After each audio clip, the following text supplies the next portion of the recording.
અહીંયા બ્રાહ્મણને મારવાના 3 માર્ગની ચર્ચા ભગવાન અર્જુનની સાથે કરે છે. અને અર્જુન એટલા બધા ક્રોધમાં છે ભગવાન અશ્વત્થામા પર, એટલા બધા ક્રોધમાં છે કે એકની ઉપર જ 3 અજમાવ્યા. લ્યો, અશ્વત્થામાના મસ્તકમાં એક જન્મસિદ્ધ મણિ હતો, એ અર્જુને ખેંચી લીધો એટલે સંપત્તિ લૂંટાઈ ગઈ. એ મણિ ખેંચાવાના કારણે બધા જ વાળ ઉતરી ગયા એટલે મુંડન થઈ ગયું. અને ત્રીજું, બધાની વચ્ચેથી પગની લાત મારીને માણસને કાઢી મૂક્યો, એટલે અપમાનિત કરીને કાઢી મૂક્યો. અશ્વત્થામા જીવ બચાવીને ભાગ્યો. અશ્વત્થામાએ વિચાર કર્યો, આના કરતા મને મારી નાખ્યો હોત તો સારું હતું. હા, પણ અશ્વત્થામા છે ને કુટિલ છે, દુર્જન છે. અને આ જગતમાં મારા વાલા દુર્જન ક્યારે વેર ન ભૂલે, તમે જોજો. સાકર તજે ન મધુરતા, અમલ તજે નહીં ઝેર. અમલ તજે નહીં ઝેર, સજ્જન તજે નહીં મિત્રતા, અને દુર્જન તજે નહીં વેર. સાકરનો સ્વભાવ ગળી જવાનો, ઓગળી જવાનો, પીગળી જવાનો. અને અમલ એટલે અફીણ, અફીણનો સ્વભાવ પણ ઓગળી જવાનો, ગળી જવાનો, પીગળી જવાનો. પણ બેયમાં ફરક શું છે? બોલે, એક ગળ્યું કરીને પછી મરે અને એક કડવું કરીને મરે. એટલા માટે આપણે ત્યાં કામના કરી છે કે મિત્રતા થાય તો સજ્જનની થાય. હે ભગવાન, આપણે ત્યાં પ્રાર્થના છે કે હે ભગવાન, મને મિત્ર આપવા હોય ને તો સજ્જન મિત્રો આપજે, જેથી કરી અને હું મારા જીવનમાં કોઈ ભૂલ કરતો હોય તો એ સજ્જનો આવીને મને અટકાવી દે. આપણે નીતિશાસ્ત્ર તો એમ કહે સાહેબ કે સજ્જનો ક્યારેય નુકસાન આપે જ નહીં, પણ એમ છતાં 5000નું નુકસાન થાય અને સજ્જનની મિત્રતા જો ટકી રહેતી હોય ને તો એ 5000નું નુકસાન કરી નાખવું, પણ સજ્જનની મિત્રતા ટકાવી રાખવી. અને 5000નું નુકસાન કર્યા પછી દુર્જન જો છૂટતો હોય તો 5000નું નુકસાન કરી નાખવું, પણ દુર્જનને છોડી દેવું મારા વાલા. હા, સાકર તજે ન મધુરતા, અમલ તજે નહીં ઝેર, સજ્જન તજે નહીં મિત્રતા, અને દુર્જન તજે નહીં વેર. દુર્જન એટલે જેનું શ્રવણ કડવું, જેનું ચિંતન કડવું, જેનું બોલવું કડવું, જેનું આવવું કડવું. લ્યો,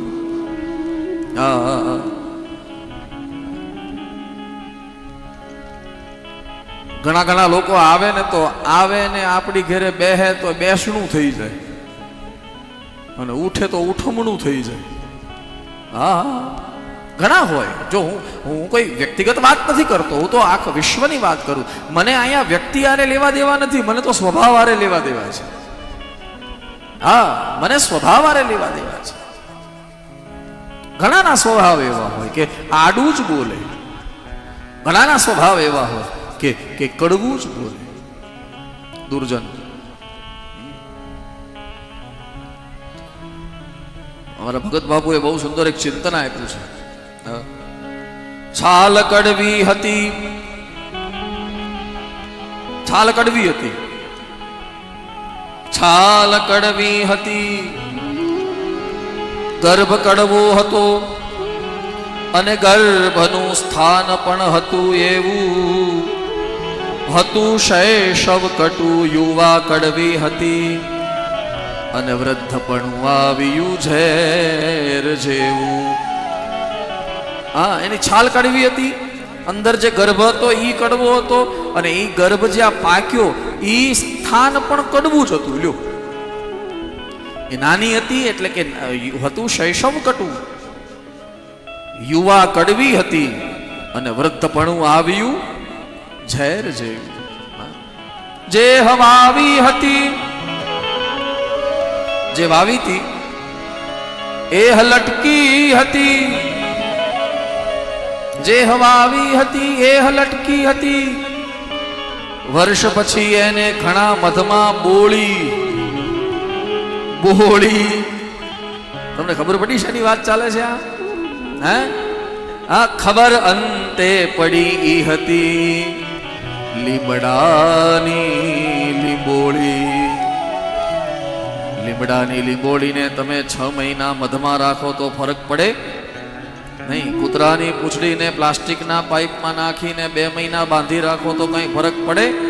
તમે ના શું કામ પાડો છો સાહેબ? ફરક પડે. 2 મહિને પાઇપ વાંકો થાય પણ પૂંછડું સીધું ન થાય. ન થાય સાહેબ. લીંબોળી,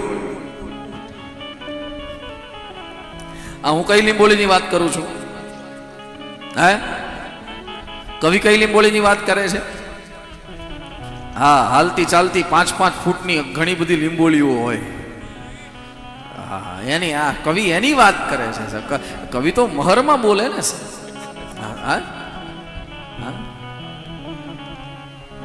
જેનું દર્શન કડવું લીંબોળી, જેનું બોલવું કડવું લીંબોળી, જેનું આવવું કડવું લીંબોળી, જેનું જાવું કડવું લીંબોળી.